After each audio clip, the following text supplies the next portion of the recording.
अपने देश की सबसे बड़ी mutual fund AMC company SBI mutual fund AMC के द्वारा एक नया प्रोडक्ट लॉन्च किया गया है एसबीआई क्वांट फंड के नाम से।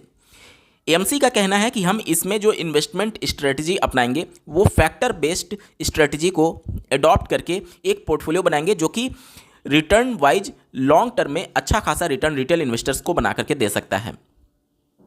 ये वीडियो डेडिकेटेड है एक प्रश्न पर जो कि पूछा गया श्री विश्वजीत सर के द्वारा।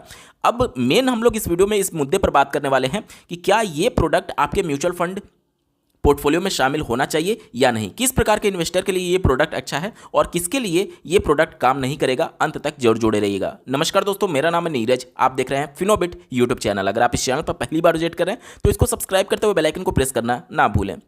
अभी आप किसी भी ब्रोकर पर जाकर के देखेंगे तो इस प्रोडक्ट में आप इन्वेस्टमेंट अभी नहीं कर सकते क्योंकि ये एनएफओ फेज में है और दिसंबर लास्ट से आप इसमें इन्वेस्टमेंट कर पाएंगे। ठीक है, एसबीआई म्यूचुअल फंड एएमसी की ऑफिशियल वेबसाइट पर हम लोग जाते हैं तो यहाँ पर आप देख सकते हैं जो एनएफओ था इनका वो 18 दिसंबर 2024 को क्लोज हो चुका है और दिसंबर लास्ट तक ये सभी ब्रोकर एप्लीकेशन पर लिस्ट हो जाएगा। अगर इस क्वांट फंड के बारे में बात करें तो ये फैक्टर बेस्ड इन्वेस्टमेंट स्ट्रेटजी को अपनाएंगे जिसमें फैक्टर बेस पर ये सभी स्टॉक्स को एक तरीके से एनालाइज करेंगे और उसके बाद से आइडेंटिफाई करेंगे अपॉर्चुनिटी किस स्टॉक में है और उसके बाद से स्टॉक को पिक करेंगे जिसमें आपके पैसे को इन्वेस्ट किया जाएगा।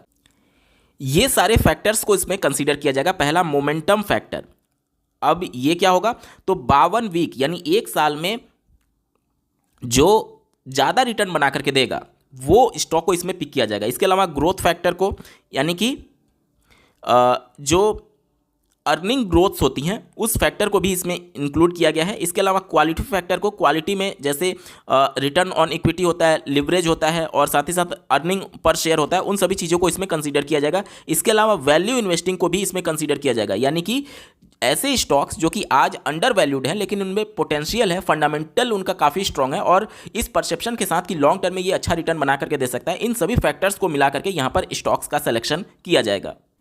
अब एक बार बात कर लेते हैं कि जो स्टॉक्स को पिक किया जाएगा उसका यूनिवर्स क्या होगा। तो आप अपने स्क्रीन पर देख पा रहे होंगे इनका जो यूनिवर्स होगा currently top 200 companies by market cap.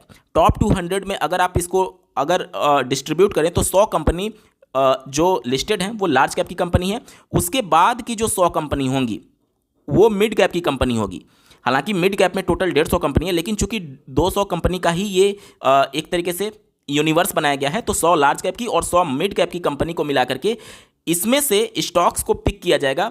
जो 4 फैक्टर मैंने आपको बताया जिसमें मोमेंटम फैक्टर होगा, क्वालिटी फैक्टर होगा, ग्रोथ फैक्टर होगा और साथ ही साथ एक और फैक्टर था आपका वैल्यू फैक्टर था। इन सभी के बेस पर यहाँ पर स्टॉक्स को पिक किया जाएगा और आपके पोर्टफोलियो को यहाँ पर बनाया जाएगा। अब बात कर लेते हैं जो फैक्टर इन्वेस्टिंग होती है जिसके अंतर्गत quant fund SBI mutual fund के द्वारा लॉन्च किया गया और जो ट्रेडिशनल इन्वेस्टमेंट होता है उसमें क्या अंतर होता है।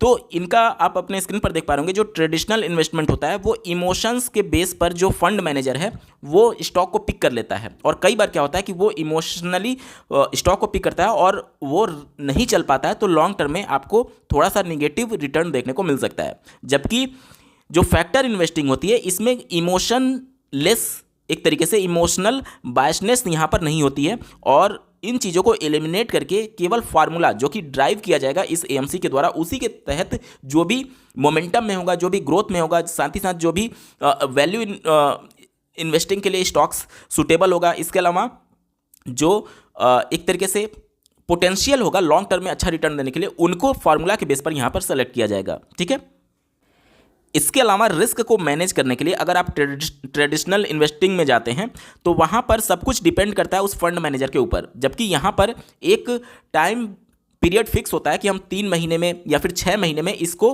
रीबैलेंस करेंगे। ठीक है, तो इस तरीके से चीज़ें ये चलेंगी। देखिए, periodically rebalancing based on built in risk driven, यानी कि ये सब कुछ फार्मूला बेस होगा, अपने आप चीज़ें वहाँ पर हो रही होंगी, फंड मैनेजर का बहुत बड़ा रोल इसमें नहीं होगा।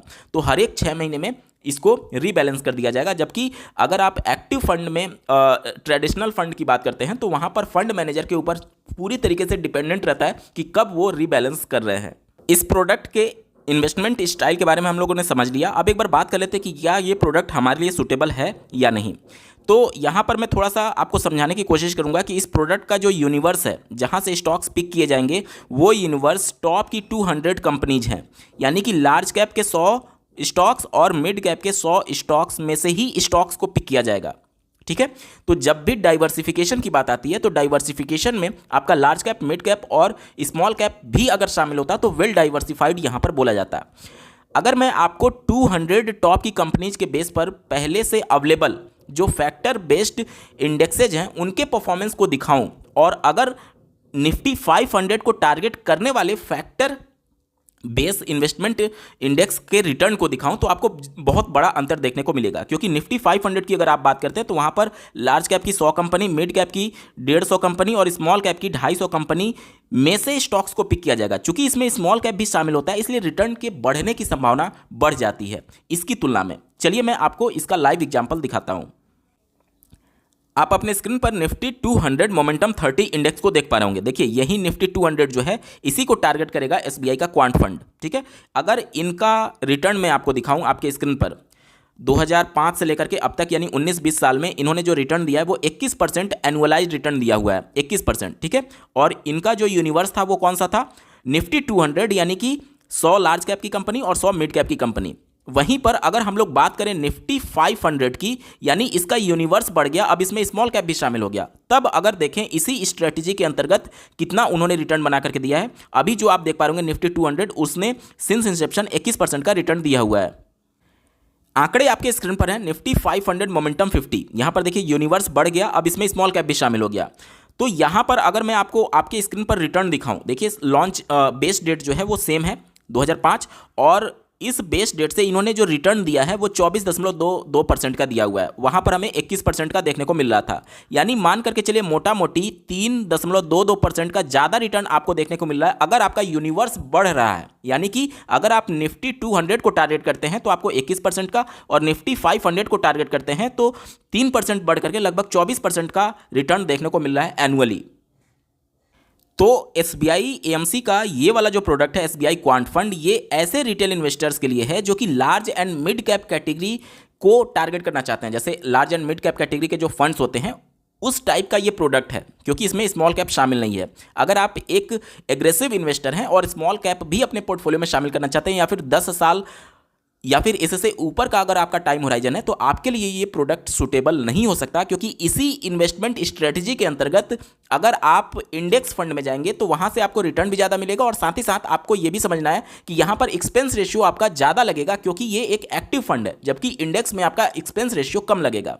अब अगर इसी कॉन्सेप्ट को यूज करते हुए अगर आप इंडेक्स फंड की तलाश कर रहे हैं, जो फैक्टर इसमें शामिल हैं उसके बेस पर अगर हम लोग एक ऐसे इंडेक्स की बात करें जो कि सेम स्ट्रेटजी के तहत पैसे को इन्वेस्ट करेगा, उसकी एक बार बात कर लेते हैं।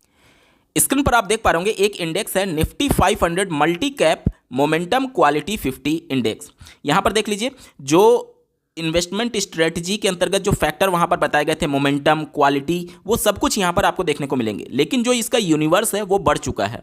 वहां पर निफ्टी 200 को टारगेट किया जाता था और यहां पर निफ्टी 500 को टारगेट किया जाएगा, यानी इसमें स्मॉल कैप, मिड कैप और लार्ज कैप तीनों शामिल है, जबकि एसबीआई वाले में केवल लार्ज कैप और मिड कैप शामिल था और इसमें निफ्टी 500 में लार्ज, मिड और स्मॉल तीनों शामिल है। ठीक है, और यहां पर देख पा रहे होंगे सेम फैक्टर यहां पर भी लिया गया है। अगर इनके बेस डेट 2005 से जो कि 19-20 साल हो चुका है, अगर हम लोग रिटर्न की बात करें तो 23% से ज़्यादा का एनुअलाइज रिटर्न इन्होंने बना करके दिया है सिंस इंसेप्शन।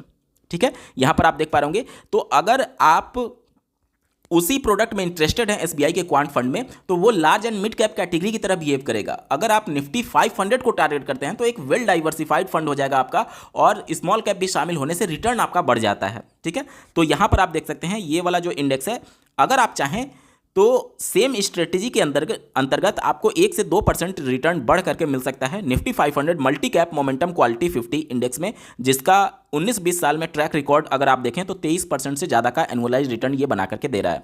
उम्मीद करता हूं अब सारे डाउट्स आपके क्लियर हो चुके होंगे। बावजूद इसके अगर आपका कोई प्रश्न रह जाता है तो कमेंट के माध्यम से पूछ सकते हैं। आपको ये वीडियो कैसा लगा, मेरा एफर्ट कैसा लगा, कमेंट के माध्यम से जरूर बताइएगा और ऐसे ही महत्वपूर्ण अपडेट के लिए इस चैनल को सब्सक्राइब करना ना भूलें। इस वीडियो को देखने के लिए आपका बहुत बहुत धन्यवाद। भगवान करे आपका दिन शुभ हो।